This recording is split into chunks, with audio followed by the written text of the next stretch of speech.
Hey, makes me a little sad when we come to the last part of our show, but all good things must come to a temporary end. That's right. You know, we're 2/3 of the way through the year, this Utah Jazz season. We're also 2/3 of the way through this Utah Jazz fan show episode. So we are. And sad. It's pretty tough. I honestly can't take how many days in a row we don't have games. I know, dude. It reminds me of some of those painful summer days. They get a long break, and we just have to suffer through it. Extra long this year, but it's all right. We can do it. They need it. We need it as a team, right? So let's make things a little exciting. Yeah. Let's do a little betting. Okay. So I'm just going to go through each of the contests. I'm going to tell you who is involved, like who's taking part in these contests, and then you're just going to make a pick. And then how much the wager is. Write it down on a piece of paper, slide it across to me. Okay. Right? Okay. And just keep in mind, I just spent a week in a casino on a boat. Yeah, in international waters. Yeah. So you're all tuned in, right? Yep. You know what you're doing in terms of gambling these days. Okay, so the skills challenge. This will include Spencer Dinwiddie, Chris Middleton, Gilchrist Alexander from OKC, Jason Tatum, Pascal Siakam, Sabonis from Indiana, Patrick Beverly, and our favorite Bam Adebayo from Miami. What in the world? Who you picking, man? Okay, so we're just picking one? Yeah, just pick somebody. All right. And you say this one's for 50? Sure. Okay. I'm going to go with Jason Tatum. You're going Jason Tatum, huh? Scratch that. Okay. I didn't place the bet yet. Dinwiddie. Dude, that was my pick. Oh. So I'm going to go. See your paper from here. I'm going to go Gilchrist Alexander. Just because you like to come in second. Just because I like to come in second. Okay, 3-point contest. We got Bertans from Washington. That's where he plays, right? It's weird. He's a weird Washington legend these days. I don't know why. Our main man, Devin Booker, Devontae Graham, Joe Harris, Buddy Hield, Zach LaVine, Duncan Robinson, and Trae Young. Okay. Now, I know this is... I'm taking this whole hour as my story time. Okay. One other... That's fine. Stop in the Bahamas, right? Right. Driving down the street, the driver points out this basketball court where there's a bunch of people playing. It's like Sunday afternoon. Yeah. Yeah. And our driver, I'm like, so is basketball big here? You know, a lot of people play it. He actually went to Tennessee and played ball at Tennessee. Oh, geez. But he said, you know who Buddy Hield is, right? I'm like, yeah. He's like, he's played on that court. Like, that dude has more heart than anybody we ever knew. Huh. They were totally stoked for him. Yeah. It's not going to be enough heart to win the 3-point contest, but, you know, so I'd throw it out there. Yeah, that's funny, dude. I think about Buddy Hield often, actually, because he is one of those guys that has really incredible games and pretty good stats and stuff, but no one really talks about him that much. Yeah. You know? And I think that's why he's going to request a trade. You think so? I do. I thought he was in it in Sacramento, man. I thought they loved him there. Yeah. I think he's gonna request a trade. He didn't really want to go there. He was shipped there for Boogie Cousins. Yeah, so. Another one of those losing organizations. But I really go with Bertans. You're going with Bertans, huh? Yeah, I'm gonna go with Joe Harris. Okay, you know that's fair. Just an assassin there out of Brooklyn. He is an assassin, but Bertans is closer to the hoop because he's taller. Okay, so that's right. That's sound logic there, right? You're a stat man, that's for sure. Okay, so the dunk contest is going to be a little bit easier to pick from, but this year's dunkers are Aaron Gordon, who honestly had one of the best dunk contests of all time. That is the biggest scam ever. The biggest scam ever is him losing to Zach LaVine, dude. Yeah. LaVine had an awesome one too, though. Like, that was the best all-around dunk contest ever. I believe so. Yeah, I think so too. But for him to lose, and seeing some of the highlights from that year just recently, yeah. Oh man. Yeah, but it's crazy. If these judges give 10s across the board, 5 times again this year, they're ruining the whole thing. Sometimes you're just amazed at first. That's the thing. I feel like you're amazed at the dunks that come in that first round or whatever, and then you kind of just get used to the amazing feats, and you're just like, whatever, that's not a 10 anymore. I think we just need to have somebody come out at the beginning of the contest and explain to each one of the judges what a perfect score means. It's a perfect score. Yeah. Perfect dunk. So, You're not going to see 8 of them tonight. So what does your reaction have to be to qualify a perfect score? Like, do you have to be like up out of your chair, holding your face, like Macaulay Culkin in Home Alone, like, oh my gosh, is that a 50? Like, does that? I don't even care about that. But those guys holding up those 10 signs, they're watching the actual dunk. I thought you're all about the technical points, like the motion and the form, and I can get excited about it, but you have a system, like an algorithm that you use to add it up. So. Okay, so Aaron Gordon, he's the first one in dunk contest. Dwight Howard, who has also won a dunk contest back in the day. Do you remember that one? Yeah. It's the Dwight comeback tour right now. Didn't he had like a Superman cape that he wore, and he put a sticker on top of the backboard while he dunked it or something like that? I can't remember, but a long time ago. He's been around for a while. He did try to be Superman too for a while. That's right. He did. I think he gave up on that. He tried to follow the Shaq model, and and then some other guys are in there. Pat Connaughton. I don't even know how to say his name. Is he from Sixers? Yes. Yeah.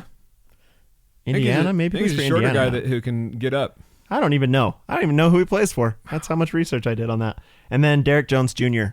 out of Miami. Yeah, we've seen a few of his highlight dunks for sure. Yeah. So who you choosing there? I mean, it's gonna go to Gordon. You think so? Yes. You think it's like? Will it go to him on good terms, or will it be like a makeup win? Both. Like he's gonna have some crazy dunks that are gonna impress and be better than anyone else's. But even if he didn't, he's gonna win. This is the redemption tour. Okay. And his redemption. He's older. Remember, he's older. Yeah. He's been hurt a couple times. So but his redemption's bigger than Dwight Howard, right? Oh my gosh. Dwight Howard's just those dunks, really though. From that dunk contest, they still blow my mind. Okay, so this last one, the All-Star game itself, you choosing Team Giannis or Team LeBron? Come on, this is a Jazz fan show. You going Giannis? Giannis. Okay. Who you think's gonna be MVP? You choosing a Jazz guy for MVP? I can't go that far. Okay. It would be nice. Okay. It would be nice. I don't know which player lives or has the most ties to Chicago. Zach LaVine. In the All-Star game. Is he in the All-Star game? I don't think so. Are you sure? What kind of research are you doing here? I'm not doing any research, apparently. I gotta look it up, guys. Sorry. I think you have to have a little more than double-digit wins to get an invitation. No way, man. Everyone loves Zach LaVine. Well, they wanted somebody to be from the hometown team there, but I don't think it happened. Okay. Anyway. I'm right. Who are you choosing then? Okay. That's what I was trying to figure out. It's most likely going to be Giannis. How is he? Yeah, he's not in there. You're right. I'm an idiot. My bad, guys. I thought for sure. He's going to be in the skills challenge. Is that it? Is he? I don't even know. Poor Zach LaVine. Yeah. Tries so hard, takes all the shots, doesn't make the All-Star game, but I feel like I'm going to make a lot of money with you on these bets. Yeah, I kind of feel like you are too. So you're choosing, who did you say you're choosing? Giannis. I'm going to say, I'm going to go with Team Giannis as well, but I'm going to go with Siakam. That would be cool. That's a cool story. That's one of those guys, that I can look at on another team and you're like, that guy worked hard, he's proven himself, improved his game dramatically. He's putting up the numbers that Kawhi was putting up last year. Yeah, so. That's impressive. And he spent time in the G League. Those guys that go through it and really have to prove themselves and get there a little harder way, I got respect for them. But yeah, Giannis is going to win. Man, he was smart. Even in the drafting selection, he's like, he's not picking James Harden because James Harden isn't going to pass. Yeah. So he was already thinking ahead. He was. It was nice to hear an actual NBA player say that too, and not just one of us fans who just hate him. Yeah, he beats our team every time. But, yeah, it is cool too because in this All-Star game there are a couple of players who played in the G League, came up in the G League, which is kind of cool. Yeah, Rudy Gobert and then Middleton. Okay, so we got some bets. I mean, do you have anything else? Any other bets? Nope, that's it. We got it. Let's just talk, though. I mean, we're almost done, right? Show's almost over.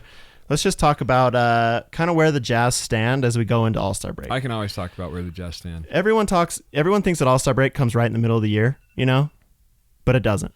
It comes 2/3 of the way through the year. So right now, the Utah Jazz record, 36-18.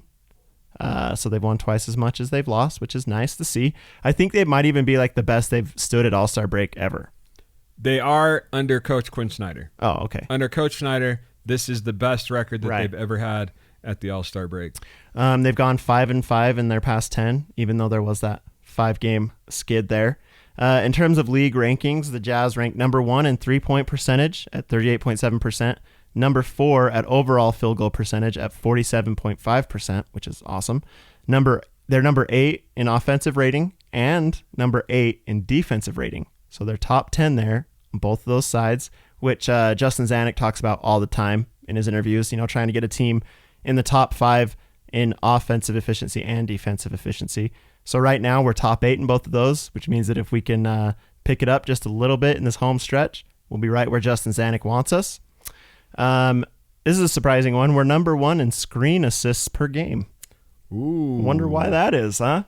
It's crazy. We're number 3 in the league in clutch wins. We've had 22 clutch wins this year. And we're actually number 2 in clutch win statistics overall. We're the second most clutch team in the NBA right now. That's kind of cool. I mean, to have also, Donovan, who's only in his 3rd year, leading this team and also leading in the personal clutch categories. I'm not saying he's number 1 in the NBA, but I know he's up there. Yeah. It's been good to see the Jazz closing out games this year, and it was kind of right from the beginning. I remember you and I and Bruce went to the OKC game, his first game of the year, and even that one they kind of had to close it out. They had to close strong. Feels like they have a bunch of weapons. Yeah, and it's good to see it happening. It really is. So, I mean, Dave Locke put out a tweet where the Western Conference, top 4 are as far as losses go. So you've got, the Nuggets with 17 losses, Clippers with 18, Jazz with 18, Rockets with 20, right? And LA separated themselves from that group.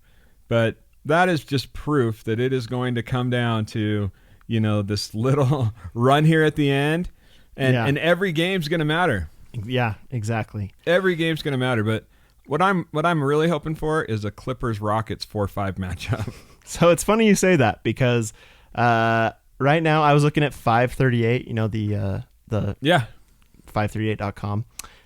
They project the Jazz to win 53 games right now.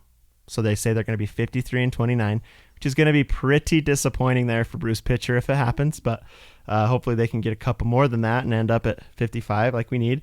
But that would put them at number 5 in the West, okay? And they would be playing Denver in round 1, who would be number 4. Oh, that's their projection, Denver 4, Utah 5. Okay. They also give us 2% chance of actually making the finals and less than 1% of winning it. So, well, that was nice of them. Yeah, that's kind of nice. Some other things to think about. There's 28 games left in the season, right? Yeah. And we're 1.5 games out of second place in the West. So it's not too bad. We could definitely make a run there. Mike Conley seems to be playing like himself a little bit more again. He's putting up a good amount of points. There's not been too many complainers, I guess, since they've been winning. I don't know. He has sat out a couple games as well. So he has. Hopefully that just continues going and we can just keep integrating him in because we need Mike Conley if we're going to be successful. And then Jordan Clarkson, man. Yeah, what a trade that was. In the past 8 games, he's averaging 21.8 points per game. He's reminded me a little bit of Lou Williams, dude. That's fair. He comes in off the bench and just scores in bundles. It's awesome to see. And I was a little nervous, to be honest. When we traded for him, which, by the way, we traded Dante Exum for him. We could have traded Dante Exum for anybody, and it probably would have been a little bit better for our team. Yeah. Right? So the fact that he's scoring that many points per game is just freaking crazy. I was a little bit concerned, though, that when we traded for him that he'd come over and he'd just kind of be a ball hog. And I guess we're kind of seeing it a little bit, but I think that's what we want him to do. Yeah, there's a fine line. Then you brought up Lou Williams. The Clippers lost to Boston the other night, Mm-hmm. and I heard multiple people saying that Lou Williams in the fourth quarter was playing great defense by keeping the ball out of Kawhi's hand. Which, I mean, Lou was on fire, but hitting it down the stretch. With Jordan, yeah. I think that was everybody knew his reputation as a guy who could score. Yeah. He hasn't been on hardly any good teams. He's been on terrible teams, actually. Yeah. Right. Serious. So who knows if he could do it in this environment? But he has come. He's proved himself. I don't think he's forcing a whole lot of shots. I don't really either. And I think you're right. This is what we want him to do. And if it comes down to it too, I think he's bought into the team here. I think that's the biggest thing. You can tell that he's like feeling good about his situation and how much he has the ball in his hands and all that stuff. Like you can tell that he's fitting in and really, making an effort to be part of the team culture. So I don't know. I'm just excited about Jordan Clarkson. I know it's his last year or whatever, but hopefully we can keep that guy on and we can, keep rolling here to finish out the year. So last question of the week, Ryan. Last question of the Jazz Fan Show? Of this Jazz Fan Show. Okay. Hopefully not all the Jazz Fan shows. Yeah, but, I thought they took us off. Yeah, I would know that. You would know Okay. that. Anyway, right now, as the Jazz stand at All-Star break, are they in a better or worse position than you thought they would be at the All-Star break going into the year? Man, I feel pretty good about it. I feel pretty good about it. Like I had high expectations. Yeah. But if I would have been given this scenario at the halfway point, I would have felt good about it. And I do. Right. I think I feel pretty good about it too. We did actually set some pretty high expectations for him. And not just us here. I mean, Jazz Nation all over. We were definitely expecting just perfection, really, right? Yeah. It's kind of sad, but I think we're in an incredible position. I think this is exactly where we need to be going into the last third of the year, and I'm freaking excited, man. Yeah, we're giving ourselves a chance. We're really, we're in a position where we're going to control our own fate. Yeah, we're going to decide how we finish this out, and then it's going to be tough. It's all you can ask for. It's going to be tough, yeah. Just controlling your own destiny. Well, I like our guys in a 7-game series against anyone. Me too. Anyone. Me too. Bring it on. Bring it on. Make sure you go and check out that All-Star game. I mean, our guys are there representing. Give them some love. Yeah. Show your fandom. Hopefully we see some swats out of Rudy, and yeah, it'll be awesome. We'll look forward to talking about that next week. If you want to follow us, go to @JazzFanShow on Twitter, jazzfanshow.com. I mean, all of those places. The on-demand section of the 1280 app, you can also hear everything that we have ever said on the radio. So yeah, and if you don't think that's embarrassing, you don't know. Yeah, exactly. You can also catch us on Apple Podcasts, Spotify, Google Play. Basically, anywhere you listen to podcasts, you can listen to us. So check us out there as well. Thanks for joining us another week, the Jazz Fan Show here on 97.5 and 1280 The Zone. Go Jazz!